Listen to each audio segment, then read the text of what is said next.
morning. This is the last in this block of Wake Up to Working From Home webinars. And we are joined today by the gorgeous, because you can actually see her, Nikki Peterson from Psychology's Magazine, Commercial Director of Psychology's Magazine. And we thought that after 10 weeks of lockdown, a little look back episode wouldn't hurt. And who better to have Nikki, who was with us on day one, just in voice only, because I hadn't quite figured out how to use Zoom at that point. And so we thought we would take half an hour this morning to do our usual thing, which is a positive, playful and productive look at what's going on for us right now. And as lockdown measures seem to be changing, and Happy Monday, I think some of the red tops are calling today, means that we're going to have a whole set of changes ahead of us all over again. We thought it would be a good time to just take a moment, look back, see where we've been, and have a look at where we're going. So welcome Nikki and Polly again. Polly's, you've been on the beach, I think, haven't you? Did you have a socially distant beach trip? Or is that just a little bit of Saint-Tropez? I did a little socially distant beach trip to Little Hampton. Was it lovely? It was really good. It was amazing. As we drove down the road, I realised I haven't left London for 10 weeks. It was kind of, It was like this unbelievable freedom. And Nikki, how are you doing? It's so lovely to see you. Thank you for coming back. How's things? How's the last 10 weeks been? God, the last 10 weeks, that's a massive question. Proper roller coaster, I think is the best way to describe it. Real up and down. Moments of kind of guiltily loving lockdown. And then moments of, oh my God. But overall, I've enjoyed it. I've actually enjoyed it, and I do feel a bit guilty saying that.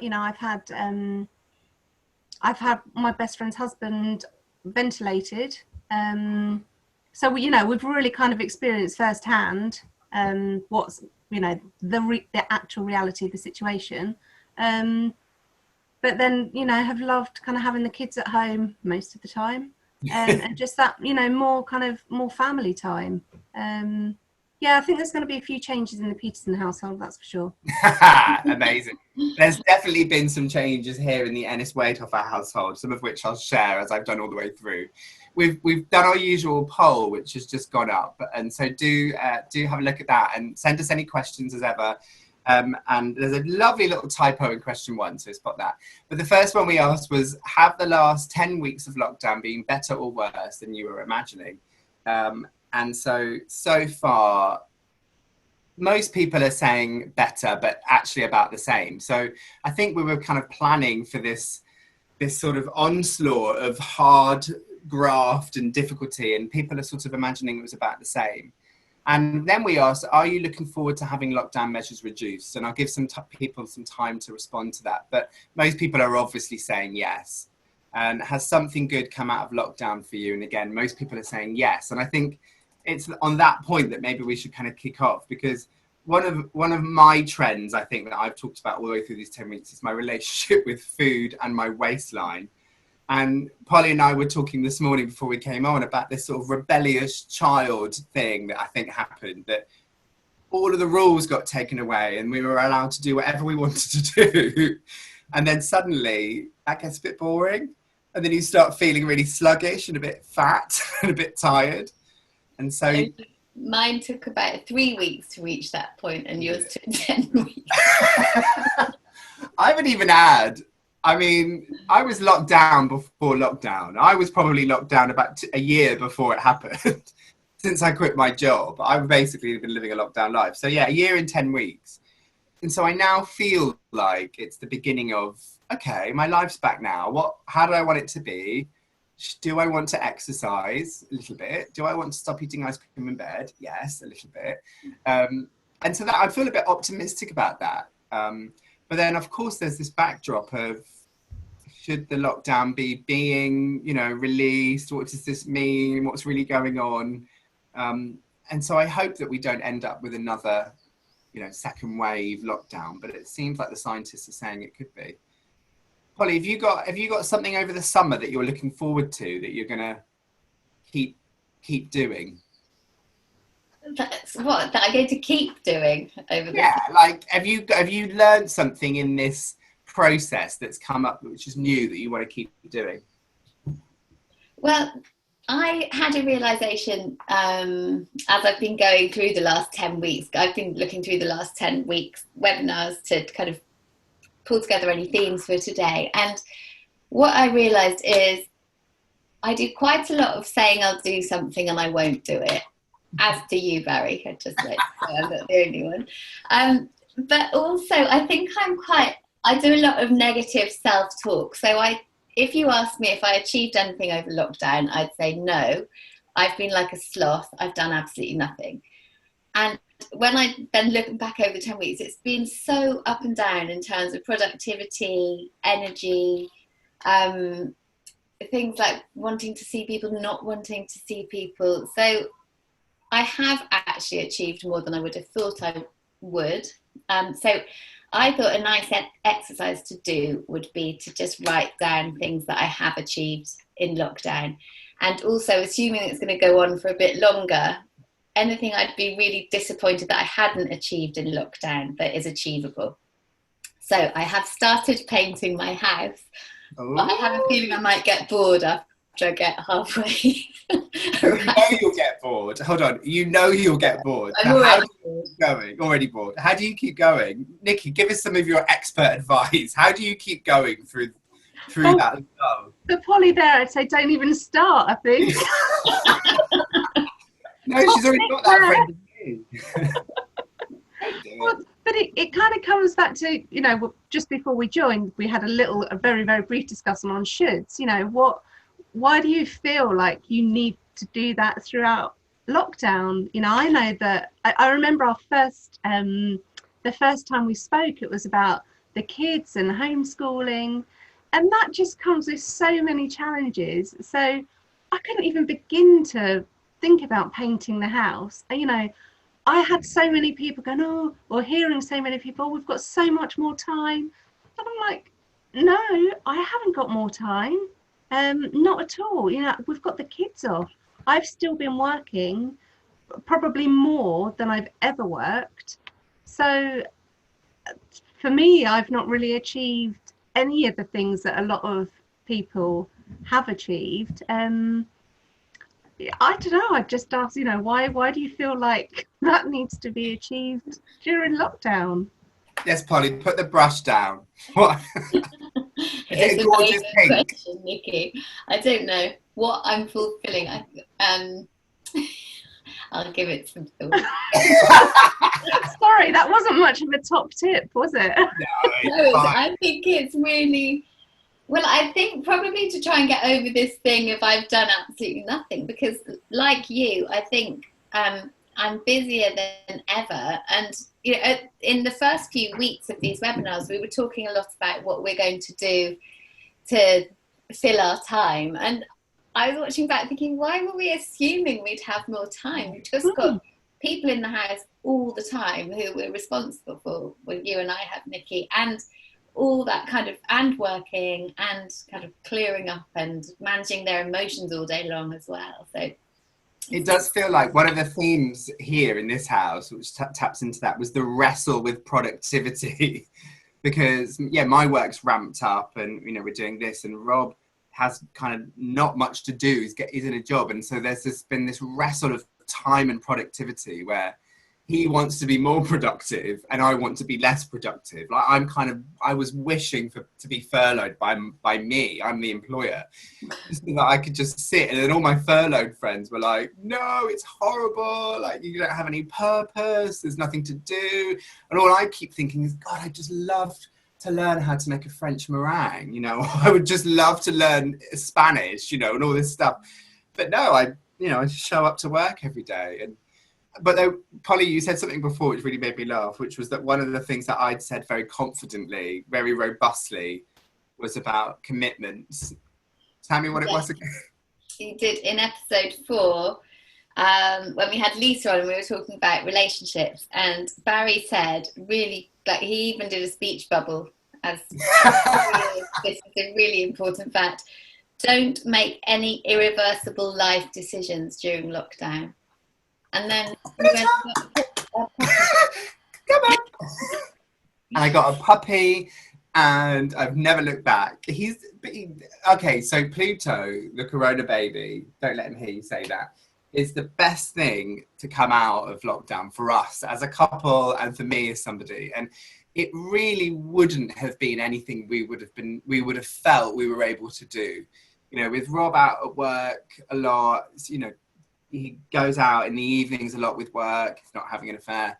And, you know, me kind of toing and froing into town, it just wouldn't have felt right. But we've had this puppy, he's taught us all sorts of amazing things, and we've been able to spend all this time with him. And it just feels like, yes, he is with us for life. He's definitely with us for life. But it's done. In fact, I just had a text from my sister-in-law before we came on.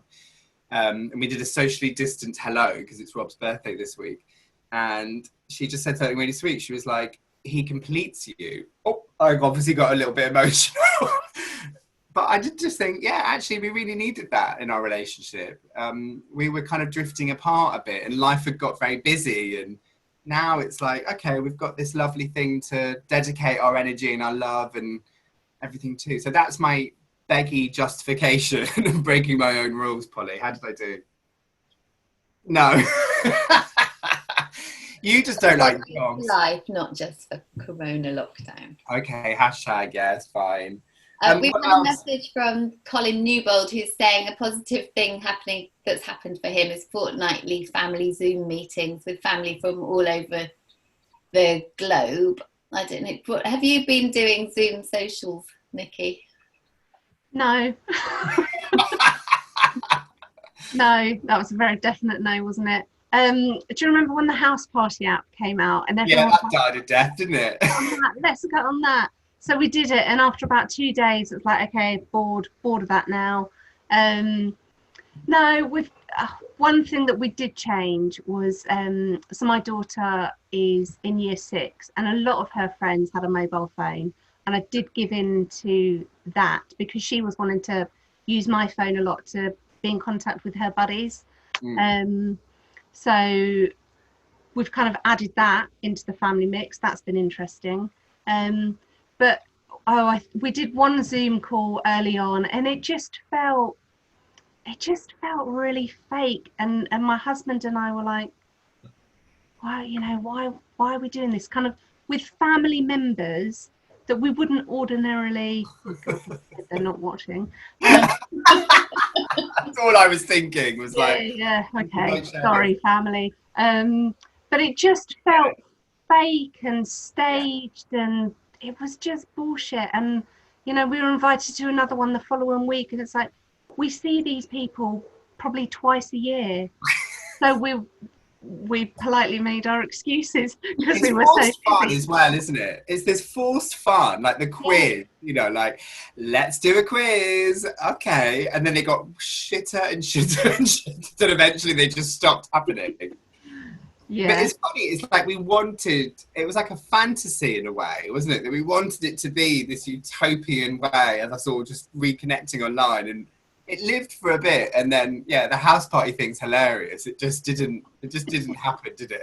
No. I wonder if at the beginning we were kind of panicking that we'd never be in touch with anyone ever again, because in week 4 you did one of your polls, Barry, and it was asking if we're more in touch with family and friends, and 71% of people said yes. I'd be interested to know that figure now, because I'd say definitely not. I think I've never been such a recluse.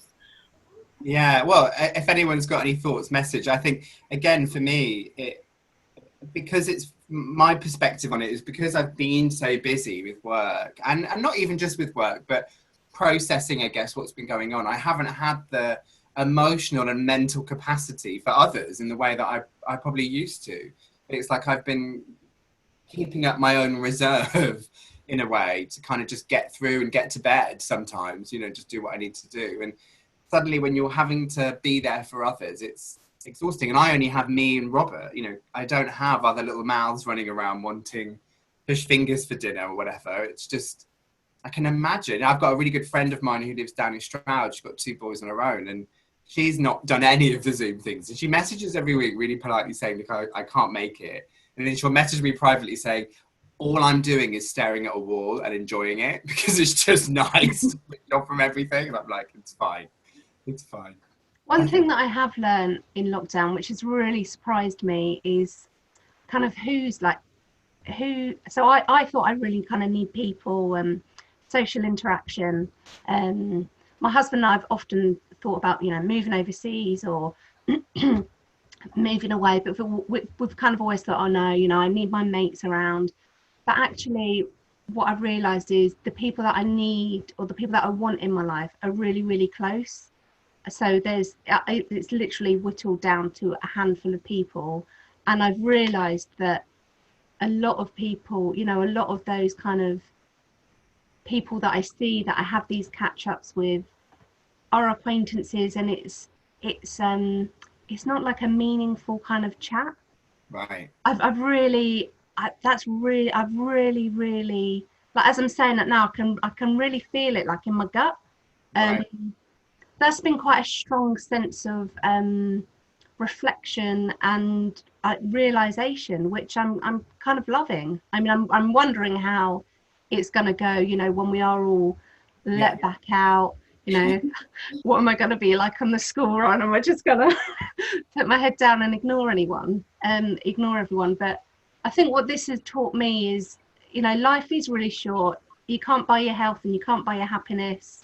So be with the people that actually that you really want to be with, and don't do the bullshit quizzes just because you feel. And that's why you came back, Nikki. That's why you came back. Be with the people.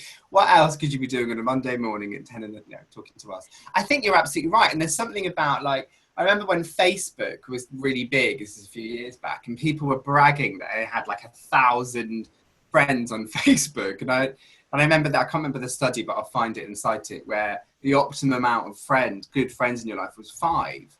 There was this study that was done that's the amount of people that you can be connected with authentically or meaningfully. And these people that had these 1,000, it's like, it's a move away from that, isn't it? It's like, let's just get rid of all of this noise, all of this rubbish, and that's not to discredit anyone particularly, but it's just just the volume of stuff that we have to consume on social or in real life in our connections.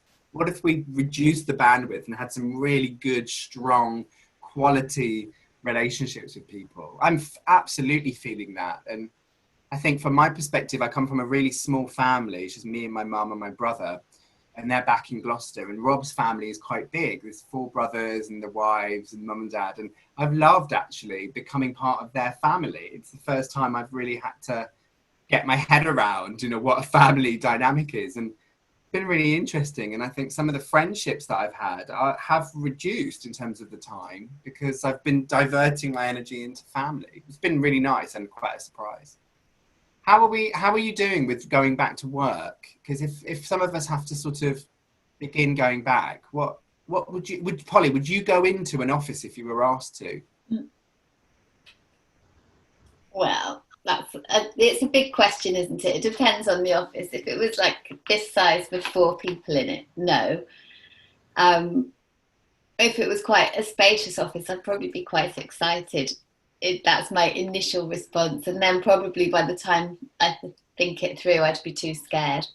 It was interesting that when we had Carolyn on, because I had so much feedback from people who watched that webinar and said that they found it so reassuring hearing somebody as knowledgeable as Carolyn admitting that she is just scared.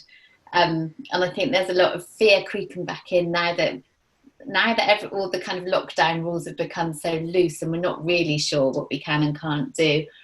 I think it has become a bit more scary. And then there's also a thing of almost feeling like it's not going to get you because we've got this far and we still haven't got it. Yeah. So we're back in a funny limbo position now, aren't we? And Nikki, you work remotely anyway, if I remember. Yeah. So but did you have a place to go to? Like, was there a sort of hub?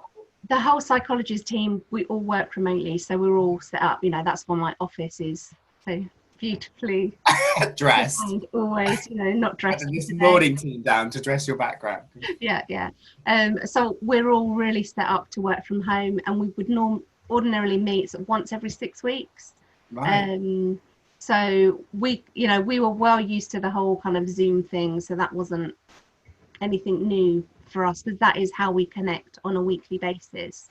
And in my coaching work, majority of that is done via Zoom anyway. So in terms of work, for me personally, things haven't really changed that much other than the household dynamics, having the kids at home and having my husband at home. And that was the topic of that first week, wasn't it? It was managing this new space, as in it's the same space, but there are all these other participants roaming around in it and taking ownership of it. And that first week that we did, I was upstairs in the lounge with this little setup, and we've now converted this bedroom into a little space, because we were finding that we couldn't operate together, like we couldn't work together. It was not working out. And so we've all sort of delineated our spaces. Polly's bookcase has got more luxurious week in, week out. There's an orange pop. Oh, I meant to bring, I had a nice peony downstairs. Damn it. I didn't know you had a downstairs toilet, Polly. Anyway.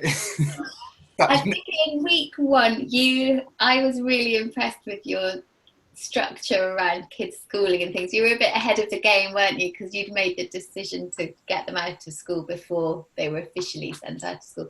So is that still the case? Has that served you well? I'm so hoping you say no. You want the real answer. So there's been very, very, very little homeschooling going on. I think it took us about maybe 4 or so weeks to go and get some packs that the school had provided. And I'm really lucky, because this office is a converted garage and it's separate from the house, and that has been an absolute godsend throughout this. And what I really, really quickly realised is that when the windows were open, I could hear noises from the house, like my husband getting short-tempered, not being able to work out what the school were asking. Right. And he was doing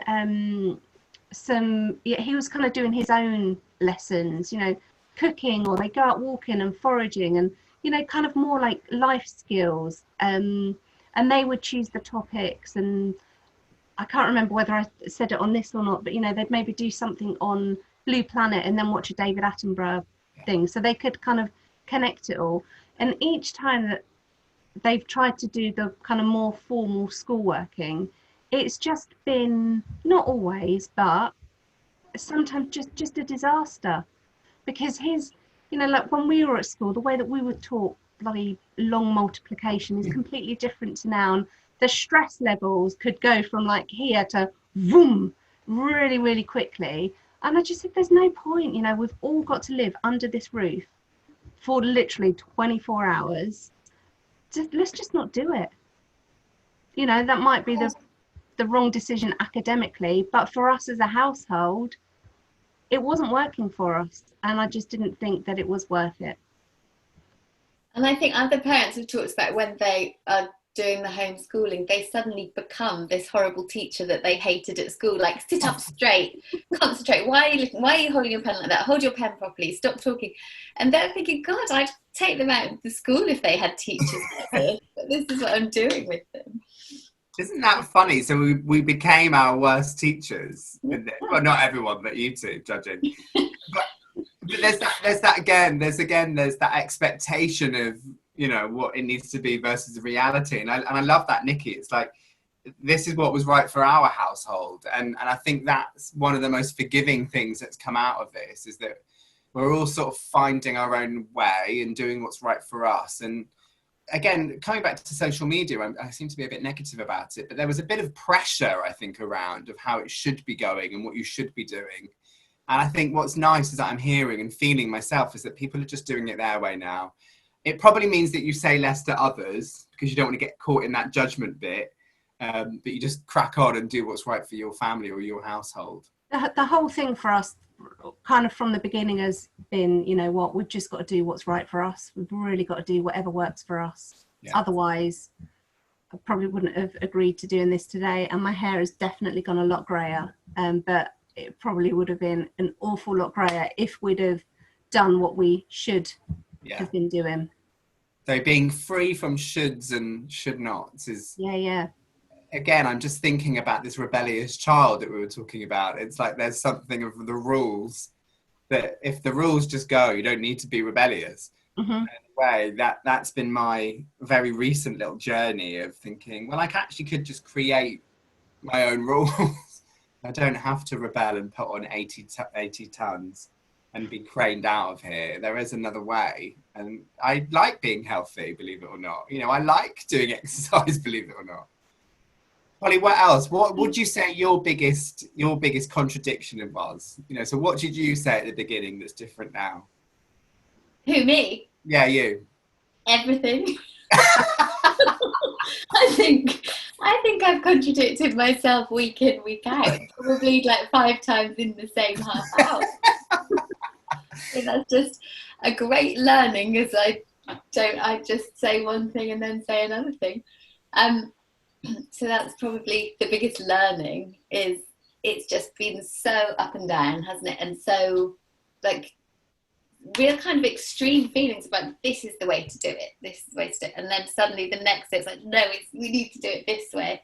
And like Nikki, you can only do what you can do really for your family if you can prioritize that, which I'd like to admit I haven't always, because I did very knowledgeably say in the first one of these that just put your family first, and as long as your kids are loved and feel happy, you'll have done a good job. Well, I'm not sure mine have felt loved and happy. Bring them in, please. Let's just ask them now. They've all moved out. Yeah, we've only got a certain capacity as a human being, haven't we? And there's been a lot of pressure on all capacities, I'd say. So, have you got to know them more, though? Do you feel like you've got to know the kids more at a different level, or? No, not really. But they're all kind of. No, I think they've also. They have actually responded a lot better to this and been much more adaptable as teenagers than I would have thought.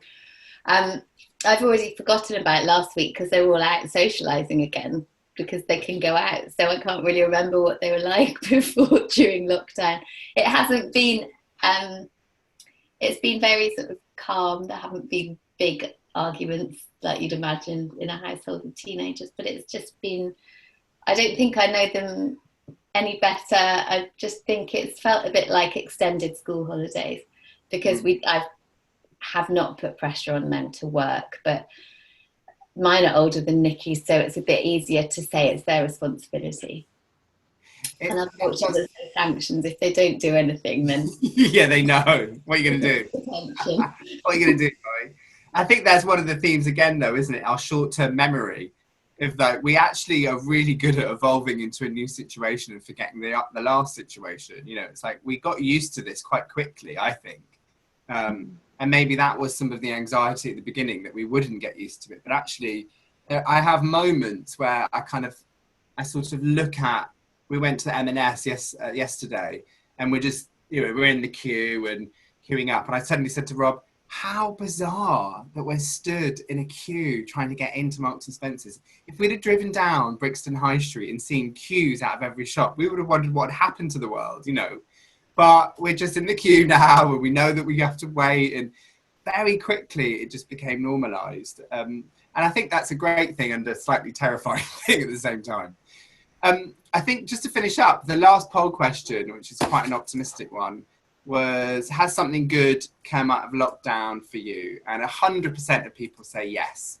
So I think maybe as a way of kind of finishing up this conversation, and I can start if you need a bit of time, but maybe just to share what the best thing that came out of lockdown for you was. I think mine's going to probably be pretty honest, and I've already said his name, which is Pluto, which is having this little poppy. He's not in here today, but being able to make quite a big commitment decision with a partner, where I'm a bit of a commitment phobe generally, has been a really lovely learning process for us both. And without lockdown, we would never have done it. Nikki, I'll come to you last. So Polly, what would you say your bestest thing from lockdown was? Well, maybe something around just having that time with my kids with no external pressure. So it's been lovely to spend time with them without having to negotiate what time they come home and where they're going and checking who they're with.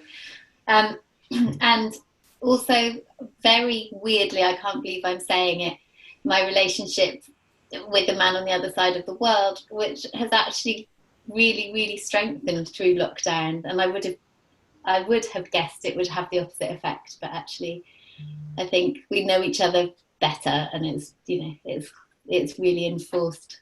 Is enforced the right word? It's made it better. I've gone. That's it. I've gone. I'm trying not to swear at you, Barry. That's beautiful. Thank you, Polly. And Nikki, what about you? What have you loved out of lockdown? What are you going to take with you?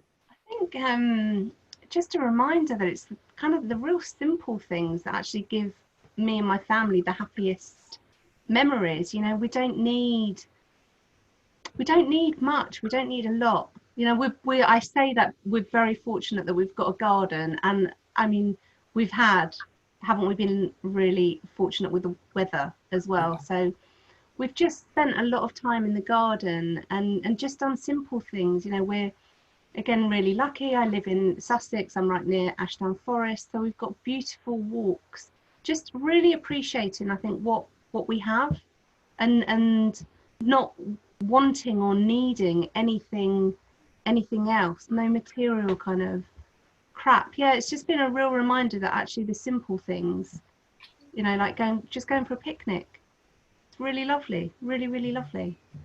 It doesn't need to be a big event, does it? It can just be something that you can do regularly. Yeah, and the family walks, I've really enjoyed the family walks. So just going back to really, really simple stuff is actually what I've enjoyed the most, and what's given us the happiest kind of times and memories of lockdown, I would say.